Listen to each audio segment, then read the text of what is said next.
Hi everyone, my name is Katie Hesting and this is my presentation on the tort liability. We're going to start with our definition and then get into some tort cases in schools. To start with, our book defines tort liability as an accountable or civil wrong committed against one person by another that is independent of contract. When discussing students and in schools, a tortious act results in the injury to a student.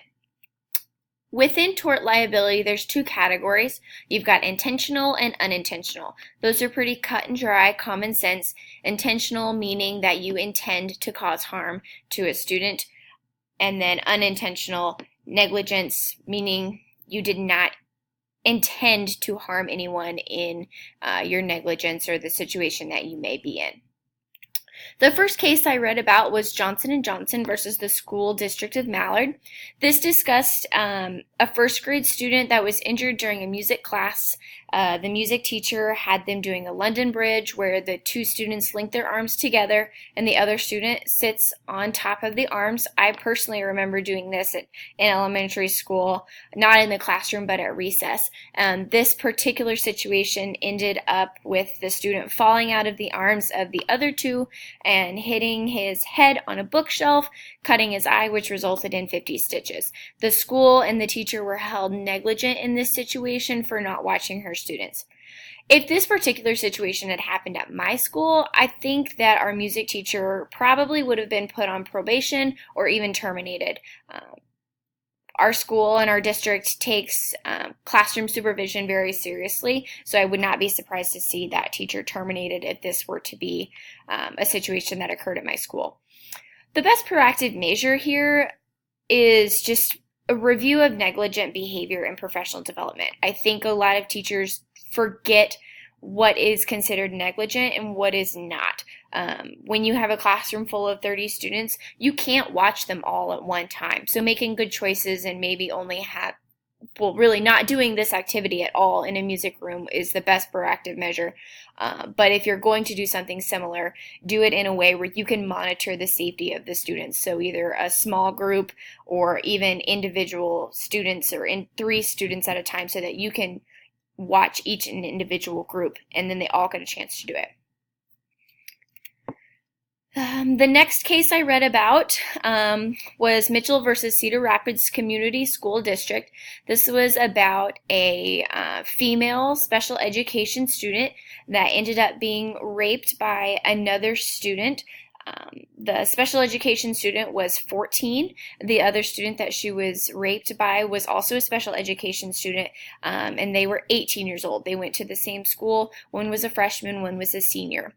It was kind of shown and assumed that these two students kind of had a relationship of some kind. They had been caught like kissing in the halls and things like that, and then they were obviously taught that that was not okay to do at school.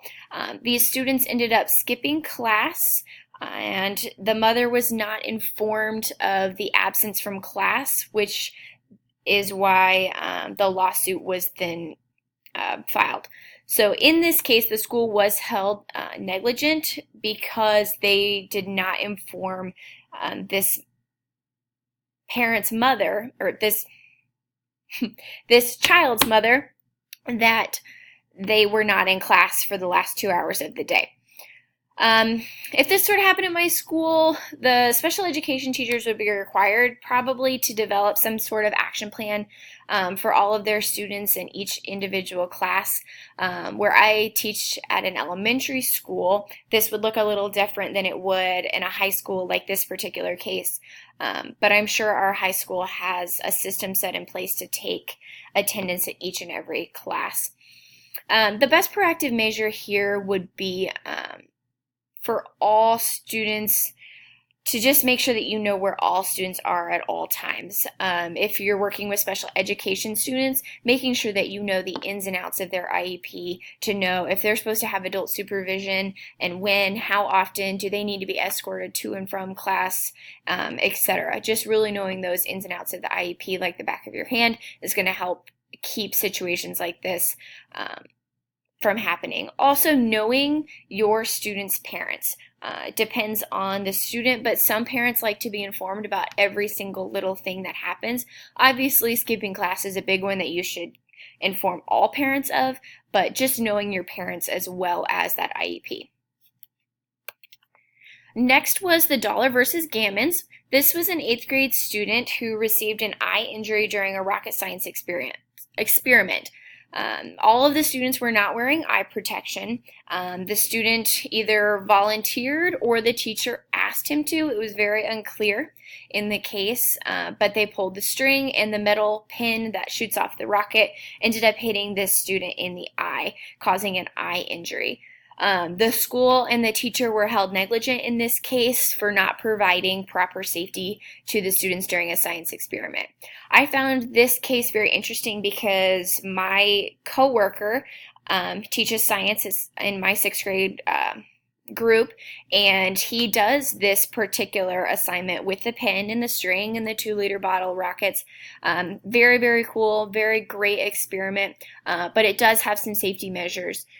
So if this situation were to happen at my school or with my coworker, I imagine that they would probably be required to attend some professional development on science safety. I don't think that this teacher would be terminated if something like this were to happen, but definitely a refresher in science safety and the importance of that. The best proactive measure to avoid this injury would probably be to have the teacher pull the string to release the pen. This is what my coworker does. He does not allow the students to pull the string so that an injury cannot occur. And then, of course, also provide all the students with eye protection. So if they don't have glasses that they wear every day, provide them with a set of protection glasses that they could wear, or if they have sunglasses they want to bring to school that day, anything to protect the eye. The next one was Trotter versus School District 218. This was an unfortunate case where the student ended up dying. They drowned in the pool. So basically, he was a freshman and he was enrolled in Swim 1, and the girls were being tested that day. So they had this teacher who was not swim or lifeguard certified, had the boys doing a free swim.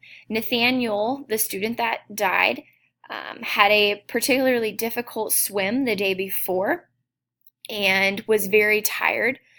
And the students eventually reported that he needed help. He was face down in the pool and then was led to a death. So the school was sued for wrongful death in this situation and negligence. So because that teacher was not lifeguard or swim certified, it resulted in a not so good ending. If this had happened at my school, I believe the person that hired a swim instructor that was not lifeguard or swim certified would be terminated. The teacher can't help that they were hired because of those things, but knowing that they should probably have those certifications in place would be best. And then that leads me into my proactive measure, which all students that are working with students in the water should be lifeguard or swim certified. This is coming from a lifeguard. It's very important.